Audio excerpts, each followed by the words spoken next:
दोस्तों, सिनेमा सिर्फ मज़े के लिए नहीं है, बल्कि ये समाज, संस्कृति और इंसानी फीलिंग्स का आईना भी है। आज हम बात करेंगे बॉलीवुड की 10 ऐसी क्लासिक फिल्मों की जो आज की जनरेशन को ज़रूर देखनी चाहिए, जिसमें समाज, संस्कृति और इंसानी भावनाएं झलकती है। नंबर 1, प्यासा। प्यासा 1957 में बनी थी। इस फिल्म में विजय एक बहुत ही संवेदनशील कवि है, जिसे समाज समझ नहीं पाता। विजय एक संघर्षशील और आदर्शवादी कवि है। वह खाली समय में गली गली घूमकर अपने शब्दों में दुनिया को व्यक्त करने की कोशिश करता है। इसी दौरान उसकी मुलाकात गुलाबो वेश्या से होती है। वो विजय की कविताओं को समझती है और उसकी कला काव्य के प्रति सम्मान व्यक्त करती है। इस बीच विजय की पुरानी प्रेमिका मीना अमीर प्रकाशक घोष से शादी कर लेती है।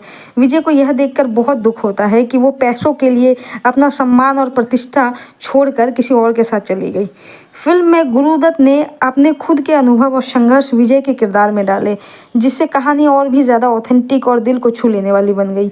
इस फिल्म का सबसे फेमस डायलॉग है, ये दुनिया अगर मिल भी जाए तो क्या है, जो विजय की निराशा और समाज की बेरुखी को पूरी तरह दर्शाता है।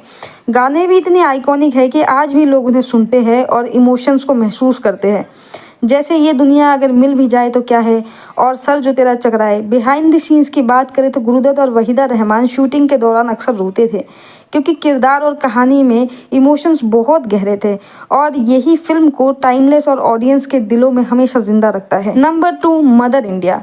मदर इंडिया 1957 की में रिलीज़ हुई थी और इसे भारतीय सिनेमा की सबसे महान कृतियों में से एक कहा जाता है।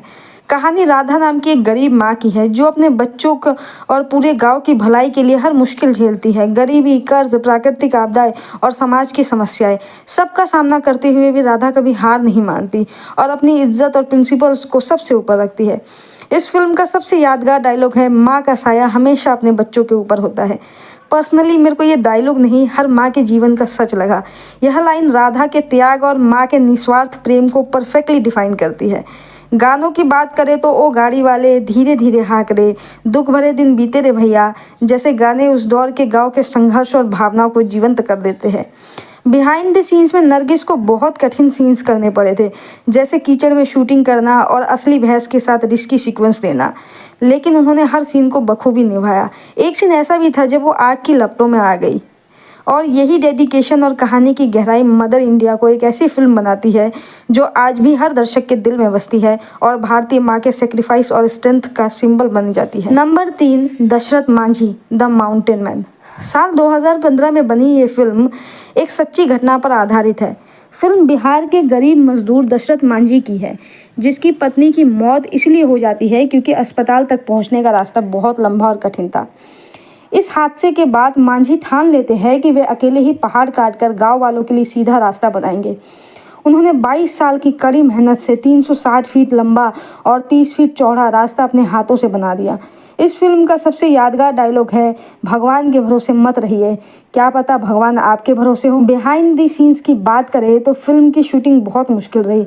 गर्मी और टफ वेदर में कास्ट और क्रू ने कड़ी मेहनत की। नवाजुद्दीन सिद्दीकी ने दशरथ मांझी का रोल इतनी सच्चाई से निभाया कि दर्शकों को लगा जैसे असली मांझी ही स्क्रीन पर आ गए हो। ये फिल्म सिर्फ एक आदमी की कहानी नहीं, बल्कि पूरे समाज के लिए एक इंस्पिरेशन है। Number 4, guide.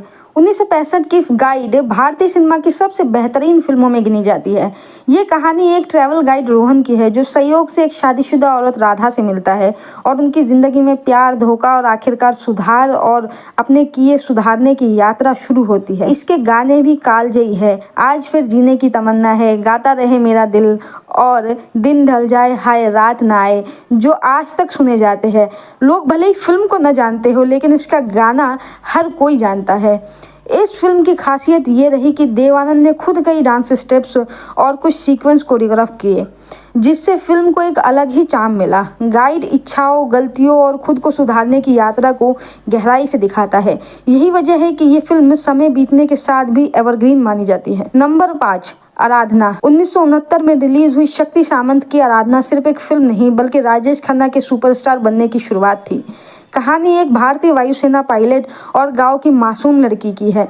प्यार, शादी और फिर जिम्मेदारियों के बीच जब पायलट एक खतरनाक मिशन पर जाता है तो किस्मत उसकी पत्नी को अकेले बेटे की परवरिश करने पर मजबूर कर देती है। फिल्म के गाने आज भी अमर है।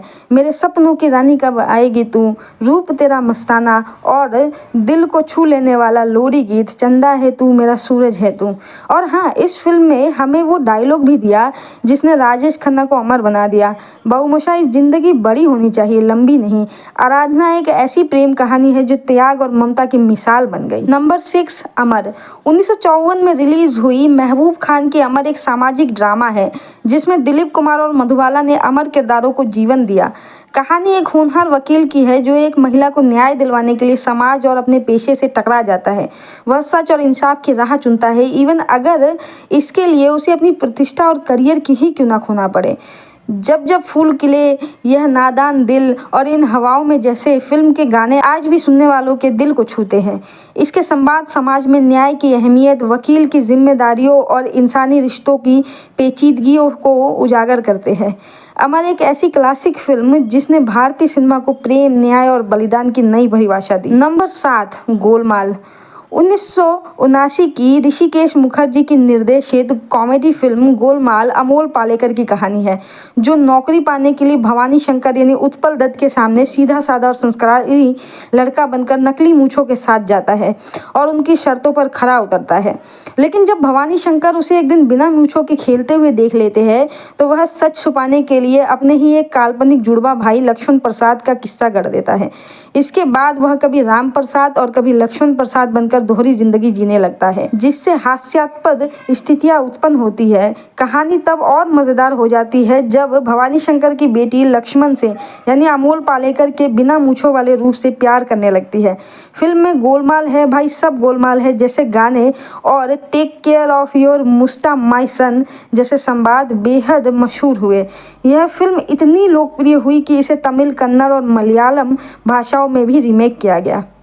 नंबर 8, देवदास 1955 की देवदास विमल रॉय द्वारा निर्देशित एक क्लासिक हिंदी फिल्म है जो शरत चंद्र चट्टोपाध्याय की मशहूर उपन्यास पर आधारित है।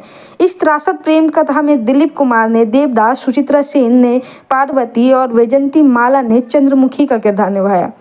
कहानी एक धनी जमींदार के बेटे देवदास की है जिसकी बचपन की दोस्त पारो ही उसका पहला सच्चा प्यार है। लेकिन सामाजिक बंधनों और पारिवारिक दबाव के कारण पारो की शादी कहीं और कर दी जाती है। यह वियोग देवदास की गहरी निराशा और शराब की गिरफ्त में धकेल देता है और उसका जीवन धीरे धीरे पतन की ओर बढ़ता है। इस दौरान वेश्या चंद्रमुखी उससे प्रेम करने लगती है और उसके जीवन में सहारा देने की कोशिश करती है। लेकिन देवदास अपनी टूट चुकी आत्मा और पारो की यादों से बाहर नहीं निकल पाता। फिल्म का संगीत भी इसकी आत्मा है जिसमें जैसे तू कबूल कर ले और साजन की हो जैसे भावपूर्ण गीत शामिल है। यह फिल्म न केवल दिलीप कुमार की अभिनय की ऊंचाई को दर्शाता है बल्कि प्रेम, वियोग और मानवीय असहायता का शाश्वत चित्रण भी करती है। नंबर 9, ये मेरी पर्सनली फेवरेट मूवी है, मेरे दादाजी को भी बहुत पसंद थी। फिल्म का नाम है नदिया के पार, गोविंद मुनीस द्वारा निर्देशित एक लोकप्रिय हिंदी फिल्म है जिसमें सचिन और साधना सिंह ने मुख्य भूमिकाएं निभाई। रविंद्र जैन के मधुर संगीत से सजी यह फिल्म केशव प्रसाद मिश्र के उपन्यास कोहबर की शर्त के पूर्वार्ध पर आधारित है। ग्रामीण पृष्ठभूमि पर बनी इस प्रेम कथा में गांव की परंपरा, पारिवारिक रिश्तों और प्रेम की सादगी को दर्शाया गया है। सचिन और साधना सिंह की जोड़ी दर्शकों को बेहद पसंद आई और फिल्म के गाने जैसे जोगी जी धीरे धीरे, कैसे खेले जाई हो सावन भादों में और काहो गेल है लोक धुनों की तरह लोकप्रिय हो गए। फिल्म के संवाद भी सरल भाषा और देशी रंग में रचे गए जो आज तक लोगों के दिलों में बसे हैं। इसकी शूटिंग उत्तर प्रदेश के केराकत तहसील के विजयपुर और राजेपुर गांवों में हुई थी जहां सई और गोमती नदियों का संगम है। देहाती जीवन, संस्कृति और सच्चे प्रेम को दिखाने वाली यह फिल्म भारतीय सिनेमा के लिए एक क्लासिक है। नंबर 10, कौन 1999 की कौन राम गोपाल वर्मा द्वारा निर्देशित एक मनोवैज्ञानिक थ्रिलर है। जिसकी कहानी एक अकेली औरत उर्मिला मातोंडकर के इर्द गिर्द घूमती है। वह अपने घर में अकेली होती है, तभी दरवाजे की घंटी बजती है और एक अजनबी यानी मनोज बाजपेयी अपना नाम समीर ए पूनावाले बताकर अंदर आने की इजाज़त मांगता है। धीरे धीरे बातचीत और हालात ऐसे मोड़ लेते हैं कि उस औरत को उस आदमी की नीयत और पहचान पर शक होने लगता है। तनाव तब और बढ़ता है जब एक तीसरा व्यक्ति यानी सुशांत सिंह भी घर पहुंच जाता है। पूरी फिल्म घर की चारदीवारी के भीतर संवादों, संदेह और मानसिक तनाव से आगे बढ़ती है। गाने या बाहरी दृश्य न होने के कारण फिल्म पूरी तरह उस औरत और दो अजनबियों के बीच मनोवैज्ञानिक खेल पर केंद्रित रहती है, जो दर्शकों को आखिर तक बांधे रखती है। आपने इनमें से कौन सी फिल्म देखी है, कमेंट में बताएं और हमारा दौर को सब्सक्राइब करना न भूलें। धन्यवाद।